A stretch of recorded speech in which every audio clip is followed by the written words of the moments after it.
hello hello hello लोगोफोर बावबाय नामा थ' लोगोफोर नायदो आं नोंथांमोननि सिगाङावहाय मोनसे गोबाव समनि उनाव मोनसे ब्लग लानानै फैबाय थ' आं सानबाय मेम'रिसबो थायो आरो गेलारिफ्राव फरिनानै थायो भिडिअसफ्रा खालामनानै दङब्ला थ' बिनि थाखायनो नोंथांमोनजोंहाय आङो ब्लग शेयार खालामनायसै आरो नोंथांमोना आंनि रायलायनायखौ मोजां मोनखायो थ' नायलांबाय थादो थ' आंबो मलावहाय फैदों मलाव फैनायनि खारना जाबाय लोगोनि फिसाजोनि बार्थडे दङ जोंनि थ' बिहा फैदोंमोन जोङो फैनानै आङो नै गोरलैनि थाखायहाय बेबिनि थाखाय ड्रेस नायबाय आरो आंनि थाखायबो कयेकथा नायगासिनो दं आङो नायलांबाय थादो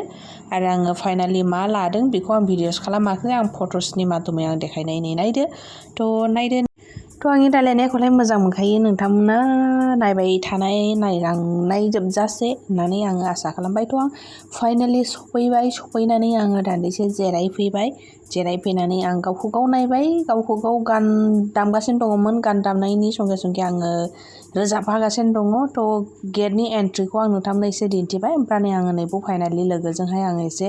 लोगो लाफैग्रोबाय थ' फिसाया गाबगासिनो दङ एसे असुस्थ'नो थ' बेनो गोरलैया बार्थडे गाला थ' नायदो लोगोफोर आरो मा खालामो मा जायो नोंथांमोना नायबाय थादो थ' बियो मोनसे बिसोरनि न'आव जागा गैयाना थ' बेनि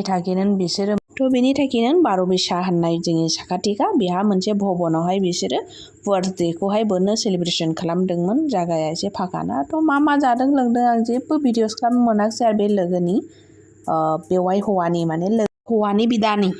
फिसाजो थ' बेजों एसे टाइम पास खालामबाय आङो लोगोनिलाय फिसाजोआ गाबगासिनोल' दङ बेनि थाखायनो आङो नैबे गोरलैजों एसे टाइम पास खालामबाय थ' जोङो दान्दिसेनि फर जानो थांनाय जेबो दान्दिसे रेस्ट लाबावबाय आं आरोबाव बे गोरलैखौ लेंहरबावबाय आङो मानो होनब्ला आं गोरलैफोर नुला आङो अनो थ' बेनि थाखायनो गोरलैफोरखौ नुला थानो हायाना थ' बेनि थाखायनो नायलांबाय थादो नोंथांमोना आंनि ब्लगखौहाय नायनो सोर नेगासिनो दङमोन बिसोरबो एसे कमेन्ट्स खालामहरदो आरो आंनि आवाजखौ एसे इगनर खालामबावदे मानो होनब्ला दाबोनो आंनि आवाजा फुरि मोजां जायाखै गुजुनानै मानानै दङमोन ना नोंथांमोननो खोथाबाय थाखादों आङो थ' बेनि थाखायनो मोजां भिडिअसफोरखौ लाबोनो मोनाखै थ' आंबो मा जानायसै सिख्लाफोरनि फेभरेट मोनसे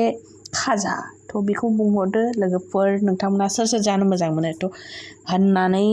लाब गैया लोगोफोर आंथ' जानो मोजाङानो मोना थ' होमब्लाबो दिनैहाय लोगोआ गानै गाथाम बुंबाय थाबाय ফুচকা খাও তো বিনি থাকি না আঙে ফুচকাকে জানাইছি একটু ফ্রেন্ড তোমাদের জন্য যারা আমার ওয়েস্ট বেঙ্গলের তাদের জন্য একটু বাংলা দিয়ে কথা বলি এটা ছিল আমার ওই দিনে ছিল আমার বান্ধবীর মেয়ের বার্থডে ওকে তো সেলিব্রেশন হয়েছিল বারোবিশার একটি ভবনে ওকে তো দেখতে থাকো এখানে আমি আর কি খাচ্ছি লস্যি খাচ্ছি তো ভালোই ছিল খেতে বান্ধবী বারবার বলাতে আমি খেলাম ওকে আমি ফুচকা এইসব আমার একদম পছন্দ না আর আমি জানি তোমরা আমার ব্লগ দেখতে ভালোবাসো আর কে ভালোবাসো কে ভালো লাগে আমার ব্লগ দেখতে তারা অবশ্যই কমেন্টস করবে ওকে তো তোমরা পুরোপুরি বুঝে গেছো আমি ফার্স্ট ডে এসেই আমি মলে ঢুকলাম তো বার্থডে গার্লের জন্য আমি একটা ড্রেস নিলাম ড্রেসটা আমি একটু ছবি করে দিয়ে দিচ্ছি ওকে আমি ভিডিও করতে ভুলে গেছি তো এখানে আবার আমি ফুচকা খেয়েছি অনেক ভিড় ছিল আবার খাই তো কয়েকটা আমি মনে করো